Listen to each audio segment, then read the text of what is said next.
Bismillahirrahmanirrahim. Today's topic of discussion is incidence and prevalence.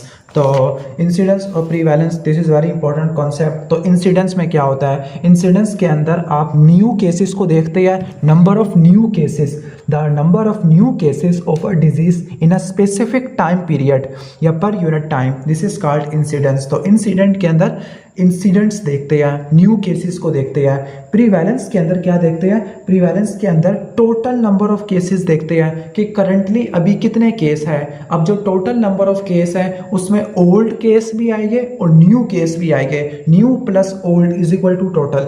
जबकि new case को देखना, this is called incidence for a given time period. अब ये incidence दो तरह का हो सकता है, cumulative incidence, number 2 incidence density. जो क्यूमुलेटिव इंसिडेंस होता है, क्यूमुलेटिव के अंदर डिजीज एक्यूमुलेट होगा फॉर अ टाइम पीरियड, जबकि इंसिडेंस डेंसिटी में क्या होता है, अब टोटल केसेस देखते हैं पर पर्सन पर यूनिट टाइम। सही हो गया? तो ऑलमोस्ट ये हो जाएगा। प्रीवैलेंस में क्या है? टोटल नंबर ऑफ केसेस, जिसमें ओल्ड भी आएगा और न्यू भी आएगा, ओल्ड भी आएगा और न्यू भी आएगा।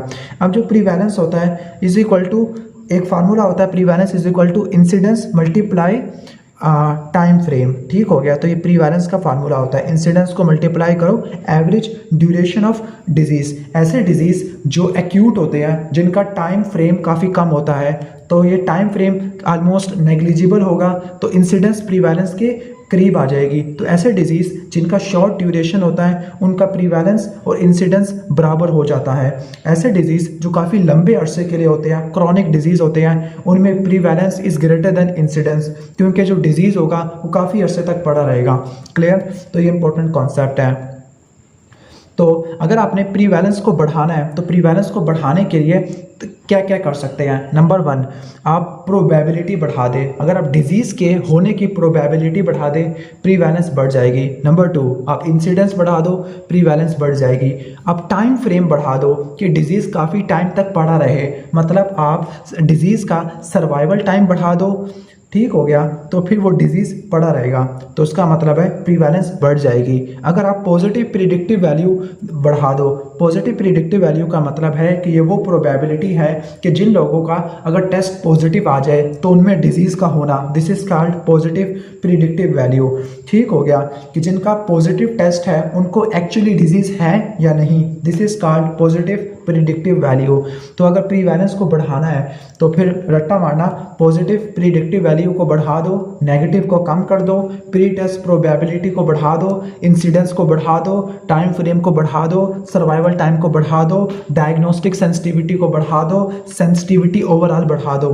तो इससे प्रीवैलेंस बढ़ जाती होती है। उम्मीद है कि समझ आ गया होगा। तो जो प्रीवैलेंस होती है वो डिजीज़ के बर्डन को शो करती है कि डिजीज़ का एक्चुअल बर्डन क्या है, and this is useful for planning the healthy services. और ये बहुत इंपॉर्टेंट है कि एक्यूट डिजीज़ में prevalence is equal to incidence, for example common cold.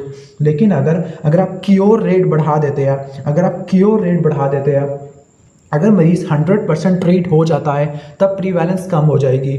लेकिन अगर आप सिर्फ सर्वाइवल टाइम बढ़ा रहे हो तो फिर क्या होगा? प्रीवैलेंस बढ़ जाएगी। उम्मीद है कि समझ आ गया होगा। तो प्रीवैलेंस इंसिडेंस बढ़ाने से और सर्वाइवल बढ़ाने से बढ़ती है। क्लियर? तो उम्मीद है कि समझ आ गया होगा। अब ये इंपॉर्टेंट टेबल है कि किन किन कंडीशन में इंसिडेंस बढ़ती है और प्रीवैलेंस बढ़ती है। फॉर एग्जांपल, अगर सर्वाइवल टाइम बढ़ेगा तो किसी भी डिज़ीज़ का, सिर्फ सर्वाइवल टाइम बढ़ रहा है लेकिन डिजीज़ क्योर नहीं हो रहा, तो फिर क्या होगा? इंसिडेंस पे कोई फ़र्क नहीं पड़ेगा, न्यू केसेस आते रहेंगे, लेकिन जो प्रीवैलेंस है वो बढ़ जाएगी। अगर मोर्टेलिटी रेट ज़्यादा होगा तो फिर क्या होगा? जो ओल्ड केसेस है वो कम हो जाएंगे, तो प्रीवैलेंस कम हो जाएगी। अगर बंदा रिकवर कर जाएगा डिजीज़ से तो फिर वंस अगेन जो केसेस हैं वो कम हो जाएंगे, प्रीवैलेंस कम हो जाएगी। अगर हम वैक्सीन लगाएंगे तो वैक्सीन लगाने से जो न्यू केसेस है वो कम हो जाएंगे, जब न्यू केस कम हो जाएंगे प्रीवैलेंस भी कम हो जाएगी। अगर हम रिस्क फैक्टर को कम करते हैं तो न्यू केसेस कम हो जाएंगे, प्रीवैलेंस कम हो जाती है। अगर हम डायग्नोस्टिक सेंसिटिविटी को बढ़ा देते हैं, मतलब सेंसिटिविटी को बढ़ा देते हैं, टेस्ट फिर बहुत सारे बंदों को डिटेक्ट करेगा, तो इंसिडेंस बढ़ेगी, प्रीवैलेंस बढ़ेगी। अगर हम कोई न्यू इफेक्टिव ट्रीटमेंट बनाते हैं, क्योर करते हैं, क्योर से बंदा सेहत याब हो जाएगा, तो उसकी वजह से प्रीवैलेंस क्या हो जाएगी? कम हो जाएगी। अगर हम डिक्रीज कॉन्टैक्ट बिटवीन इन्फेक्टेड और अनइन्फेक्टेड पर्सन विथ, मतलब अगर हम कांटेक्ट कम कर दे डिजीज़ इंडिविजुअल के साथ, जब कांटेक्ट कम होगा इंसिडेंस कम होगी, न्यू केसेस कम हो गए, और जब न्यू केसेस कम हो गए प्रीवैलेंस भी कम हो जाएगी।